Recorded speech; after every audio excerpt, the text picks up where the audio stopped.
We are going to learn how to use the image trace function in Adobe Illustrator. So let's get started. Okay, I'm going to create a new file. So with Illustrator open, click New File or File, New.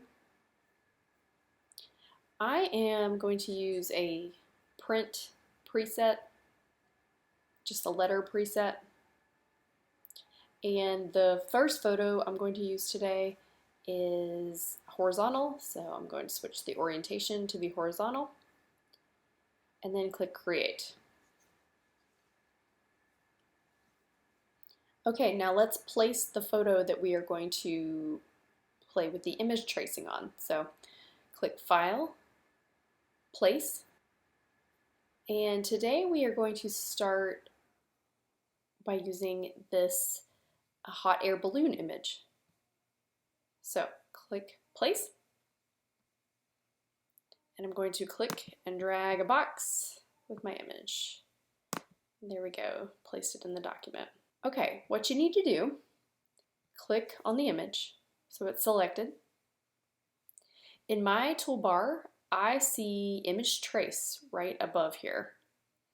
If you don't see image trace here, you can look under Object, Image Trace, and Make will also work. I'm going to click the Image Trace button with my photo selected, and let's see what happens. You're going to get a dialog box.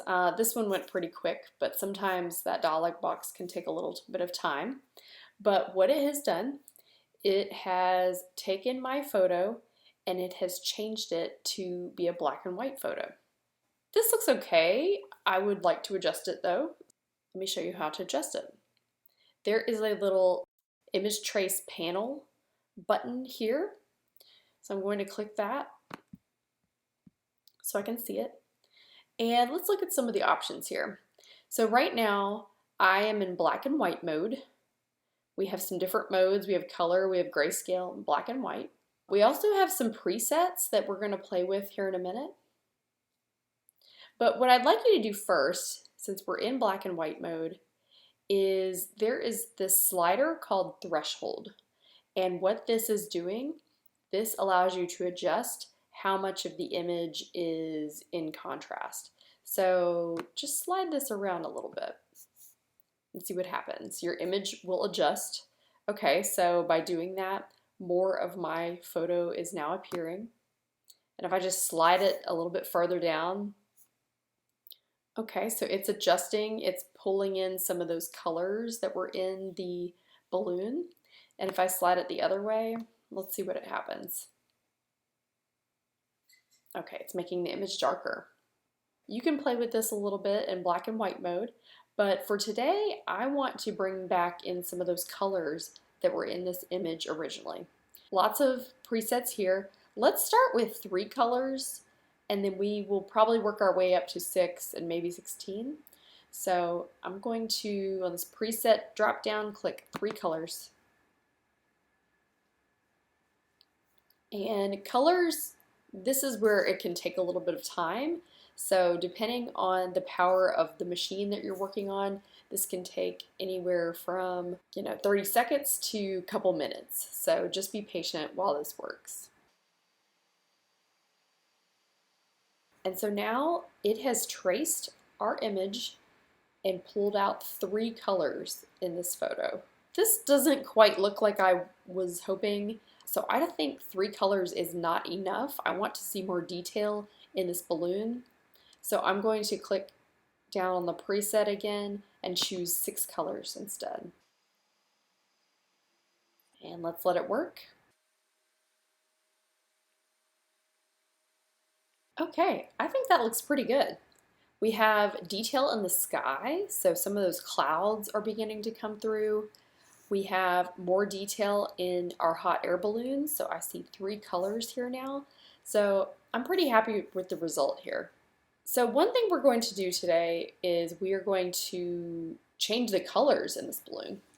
So right now this image, it's still an image. This is still flat. I cannot select any colors in this image. How to make this image editable is to click, with the image selected, you're going to click the expand button. And by clicking expand, this will now take each of the colors in this photo and make them vector shapes. And by being vector shapes, they are now editable. That expand function is finished. So now if I click on this image, I can see the outlines of the vector shapes. If I choose the white arrow, I can now click on different sections of this photo and it will select different sections. You can even move a section out. I'm going to say Command Z, undo. You can delete sections. So this photo is now editable. So let's change some of the colors in this balloon. I'm going to first change this purple color up here. So this purple color appears in a couple places, here, here, and here. So you could go through and select each one, but that can get a little tedious. So a better way is to select one of the purple color sections, go into your menu, go to Select, Same, Fill Color. And what this does, it selects every section in this photo that is the exact same color. So you don't have to go section by section to do this yourself. So now I have my purple selected.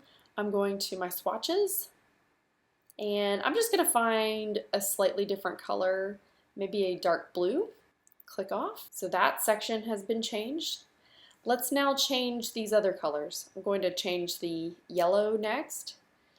So same thing, I'm going to select the yellow using my white arrow still and go up to my menu, select, same, fill color. And now all of the yellow sections in this image are selected. Okay, going back to my swatches, let's play with the color here. I'm gonna go with an orange for that section. Okay, so clicking away, and let's change this red, last section. So same thing, click the red section, say select, same, fill color. Okay, going back to my swatches, I am going to change this to pink. I could also change some of my sky color if I wanted to. So I'm pretty happy with the result of this. So I'm going to save my Illustrator file first, and then I'm also going to save it as a JPEG. So let's go to File, Save As. I'm going to save it as balloon.